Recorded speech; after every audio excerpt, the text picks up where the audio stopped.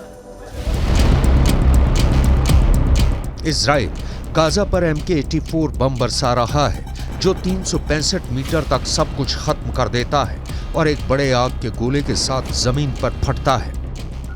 Gaza की इस तबाही ने पूरी दुनिया को रुला दिया है, लेकिन इसके लिए जिम्मेदारी किस पर तय होगी?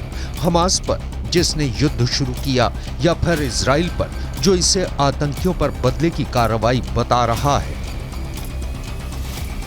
We were hosting our relatives from Gaza and the northern cities from Sagala family. They were sheltering at our home because we thought that our area would be the safest, but apparently it's not. Apparently it's not the safe. There is no safe in Gaza Strip. We are bombing everywhere. So we were hosting them, our relatives. We had maybe more than 100 persons. दूसरी तरफ संयुक्त राष्ट्र के सामने Gaza के 20 लाख से ज्यादा लोगों की रोजी रोटी का संकट खड़ा हो गया है। रफा क्रॉसिंग से जो राहत सामग्री आ रही है, वो अभी इतनी ज्यादा नहीं है कि हर किसी को राहत पहुंचाई जा सके। संयुक्त राष्ट्र का कहना है कि 20 लाख से ज्यादा गाजा के लोगों के लिए हर दिन कम से कम 100 ट्रक राहत चाहिए। संयुक्त राष्ट्र दुनिया से मदद की अपील कर रहा है। Right now, our biggest challenge is the supply of humanitarian aid. Effectively, we're running out of stocks of water, food, medicines. We are running out of the basics, commodities that we need to serve the population. So what's really now critical is a sustained pipeline of supplies from Egypt into Gaza. That has been a very, very difficult negotiation over a long period. My call is that that aid needs to flow. Yes, late last night we got the second convoy in of around 14 trucks. That brings to 34 trucks what we've brought in over 2 days. We need hundreds of trucks coming into Gaza to meet the needs of the population here. अब Gaza का भविष्य इस बात पर निर्भर करता है कि आखिर गाजा में इजराइल डिफेंस फोर्स कब घुसने वाली है। अमेरिका अभी कुछ और वक्त चाहता है ताकि वेस्ट एशिया में मौजूद अपनी मिलिट्री बेस की सुरक्षा को बढ़ा सके। इराक के बाद अब सीरिया में भी अमेरिका के एक मिलिट्री बेस पर हमला हुआ है। इन हमलों ने अमेरिका को मुश्किल में डाला हुआ है और वो जानता है कि जब इजराइल गाजा में घुसेगा तो वेस्ट एशिया के अरब मुल्कों में आग जरूर लगेगी।